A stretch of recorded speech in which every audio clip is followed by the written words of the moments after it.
자, 국민의당 그리고 바른정당 큰 틀에서 통합에 대한 논의를 마쳤다라는 식의 이야기가 나왔는데 이거 어떻게 볼 수 있을까요? 네, 통합 열차 두 대가 출발했다.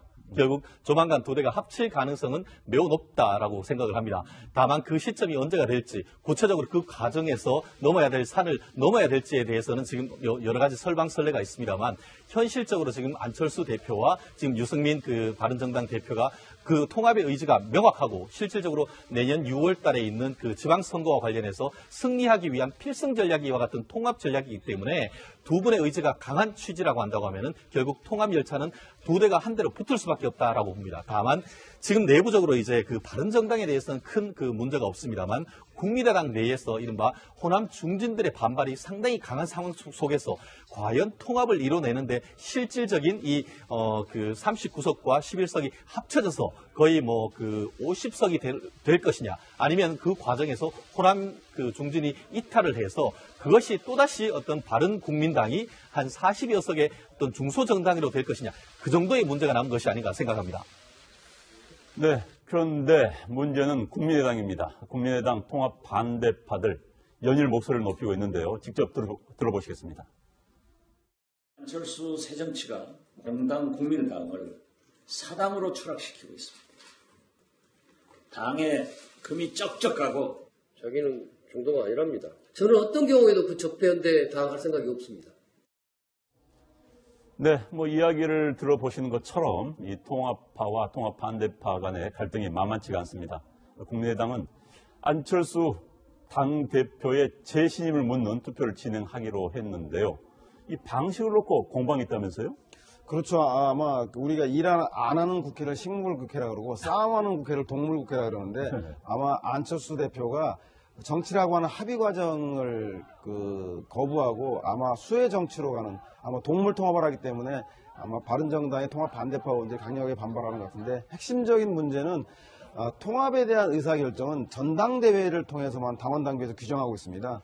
그런데 전당대회를 하기 전에 여론을 형성하고 압박할 용으로 전당원 투표를, 정책 투표 안에서 하게 되는데, 통합에 대한 문제를 전당원 투표를 통해서 의사를 물어보겠다. 이 얘기는 당의 다수를 점하고 있는 친안철수계의 일반 당원들을 동원해서 아마 호남 중진계를 압박해 나가겠다라고 하는 그 의미인 것 같습니다. 그렇기 때문에 호남계에서는 통합의 의사결정 권한이 없는 전당원 투표를 통해서 이 문제의 절차를 밟는 것에 대해 일단 이의 제기를 하는 거고, 두 번째는 이 통합 전당원 투표를 할 경우에는 그 국민의당 당규에 3분의 1이 제적의 3분의 1이 투표해야 할 때만 유효하다라고 되어 있는데, 이 부분에 대해서 대표가 제안하고 당무위원회에서 의결한 거에 대해서는 예외로 한다라고 절차적 과정에 대해서도 새롭게 다르게 편법적으로 해석하고 있기 때문에 이 절차적 과정 문제에 대해서도 아마 통합 반대하는 측에서는 용납할 수 없다. 이 두 명분과 실질적인 절차 과정 문제 둘 다 동의할 수 없다 하는 주장 때문에 지금 호남계 중진 의원들이 강력하게 반발하고 있는 상황입니다. 그러니까 지금 이제 3분의 1 선을 놓고 논란을 벌이고 있는데, 또 오늘 그 국민의당 통합 반대파들 안철수 대표의 재신임 여부를 묻는 전당원 투표의 무효를 위한 가처분 신청을 한 26일쯤 빠르면 법원에 내겠다는 이야기가 나오고 있어요. 자, 어떤 문제 때문에 지금 이렇게 반발하고 있고 가처분 신청까지 낼 수 있는 법적인 근거가 뭐가 되는 거죠? 네, 그러니까 지금 당규 이제 25조 부분을 이제 그 반통합파 쪽에서 이제 얘기를 하면서 그 전당원 투표의 경우에는 기본 의결 정족수가 이제 3분의 1 이상이라는 거죠. 자, 거기서 이제 과반 이상 득표를 하면 이제 그것이 찬성이 결정이 되는 이런 상황인데, 그 3분의 1 그 의결 정족수조차도 이 안철수 대표 측에서는 이번 경우에는 필요 없다라고 지금 이야기를 하고 있기 때문에 이게 지금 논란이 되고 있는 건데요. 그런데 이게 참 그 논리 모순인 것이, 안철수 대표가 그러니까 전당대회라고 하는 정상적인 절차를 놔두고 그러니까 전당원 투표를 택한 이유가 다수결로 결정하자라는 얘기 아니겠습니까? 당원 다수의 의지를 우리 확인해서 그것에 따라서 하자라고 이야기를 하는데, 정작 다수결 원칙을 지금 외면하고 있는 겁니다. 그러니까 다수결 원칙이 뭔가요? 기본적으로. 그러니까 전체 이해관계 당사자들의 과반 참석에 거기서 과반 이상 득표를 하면 우리가 보통 통상적으로 대부분의 안건들을 통과시키지 않습니까? 국회도 그렇고 이게 기본 다수결 원칙인데 다수결 원칙을 지금 안 지키겠다라는 얘기를 좀 하고 있는 거나 다름이 없어요, 사실은. 그러니까 다수결도 아니고 그러니까 과반도 아니고 3분의 1 그 선조차도 지금 우리는 그거 안 지켜도 된다라고 지금 이야기를 하고 있는 것 자체는 결국은 다수결을 얘기하면서 다수결 원칙을 지금 무시하는 그런 행보를 보이고 있다. 그러니까 결과적으로 그래서 제가 보건대는 안철수 대표의 그 과속 스캔들로 끝날 가능성이 이게 굉장히 높아지지 않았나 이렇게 생각합니다. 오히려 절차적인 정당성을 무시함으로 해서 점점 통합이 힘들어지는 방향으로 지금 가고 있는 게 아닌가. 자충수를 상당히 좀 너무 많이 두고 있다 이렇게 생각합니다. 네, 그리고 여기에 또 변수가 하나가 있습니다. 지난 목요일 미국에서 귀국한 손학규 상임 고문입니다. 미국에서 귀국하면서 당 내용을 해결할 수 있는 중재자를 차임을 했는데요. 자, 중재자 역할 잘할 수 있다고 보십니까? 들어오시자마자 하는 말씀이 안철수, 박지원 두 분을 만나겠다라고 했습니다. 한마디로 중재자 역할을 자임했다라고 얘기를 하는 것이죠. 그렇다고 하면은 원칙적으로는 크리스마스 지난 그 12월 27일 날 들어오시겠다 했다가 한 주 빨라서 21일에 들어오신 정치적 의미는 무엇인가? 기본적으로 이 부분에 대해서 대체적인 견해는 박지원 대표보다는 안철수 의원의 통합파에 힘을 실어주는 것이 아닌가, 그와 같은 정치적 해석이 조금 더 우위인 것 같습니다. 실질적으로 지금 그 들어오시기 전에 이미 안철수 대표와의 모종의 내부적인 협의를 거쳤다라는 얘기도 나오고 있고, 경우에 따라서 결국 이와 같은 통합하는 과정에서 안철수 대표 같은 경우에는 대기 정구를 하고 실질적으로 통합하기는 실질적인 리더는 이 손학규 대표를 맡는 그와 같은 그 역할 분담론을 얘기가 나오고 있는 것 같은데, 실제 그 만약에 지금 그 손학규 전 대표가 들어올 경우에 여전히 호남의 상당 부분 그 지분을 가지고 있기 때문에 호남의 반발을 상당 부분 무마할 수 있는 그런 역할을 할 수가 있고, 더불어서 그것을 통해서 전당원 어떤 그 내부적인 그 여론조사에서도 상당 부분 우위를 가지고 있다 한다고 하면은 결국 내부적인 반발을 있을 수 있겠습니다만, 안철수와 이 손학규 투톱 체제로 해서 이 통합 과정을 이끌어낼 수 있는 나름대로 상당한 의미 있는 입국이 아니었나 그렇게 생각을 합니다. 그런데 국민의당 사정을 비춰본다면은 만에 당원 투표에서 통합이 가결된다 하더라도 반발이 있을 것이고, 또 가결이 안 된다 하면은 당대표를 내놔야 되는 거고, 그럼 결국은 분당의 수순을 가는 거 아니냐 라는 이야기가 많이 나오고 있는데 어떻게 보십니까? 일단 전당원 투표는 사실상 3분의 1 그 당규를 지키지 않는다라고 한다면 친안철수계가 다수 원외 지역위원장을 장악하고 있기 때문에, 그리고 당원의 구성원 자체가 안철수 대표에 대한 지지층이 높기 때문에 전당원 투표는 그 유효표가 통과될 가능성이 매우 높습니다. 그러나 문제는 그 이후에 치러질 전당대회인데, 전당대회는 한 번에 투표를 하는 것이 아니라 회의 절차를 거쳐야 되지 않겠습니까? 안건을 발의하고 제안 설명을 하고 반대 설명해야 되는데, 아마 이 절차를 밟아가는 과정에서는 수의 우위로 일방적으로 밀어붙일 수가 없기 때문에 자칫 통합전당대회가 아니라 분열의 전당대회가 될 가능성이 매우 높다. 내지는 전당대회 자체가 의사 안건을 결정하지 못하는 그런 최악의 불상사까지 치달을 수 있기 때문에, 이 문제는 전당대회를 가기 전에 통합 측과 통합 반대 측에서 정치적 타결을 모색해야 하는데, 그 정치적 타결에 대해서 안철수 대표가 어떤 일정한 그 합의 이혼 안을 만들어야 되는데, 그 핵심이 바로 비례대표에 대한 입장입니다. 그러니까 비례대표 중에서도 통합을 반대하는 측 사람들을 출당 조치 시켜줌으로써 의원직을 유지할 수 있게 해주면 아마 통합을 반대하는 사람들이 교섭단체 정도를 구성할 수 있는데, 그 교섭단체 구성을 못하게 하기 위해서 안철수 대표가 아마 출당 조치를 하지 않기 때문에 가장 큰 문제는 거기에 있다. 따라서 이렇게 정치적 합의를 하지 않고 수의 표결로 가다가는 아마 통합을 반대하는 측에서 어떤 물리적 행사도 불사할 거기 때문에 전당원 투표는 모바일 투표를 통해서 가능하지만 통합 전당대회는 상당한 내용과 진통을 겪을 수밖에 없다라는 생각이 듭니다.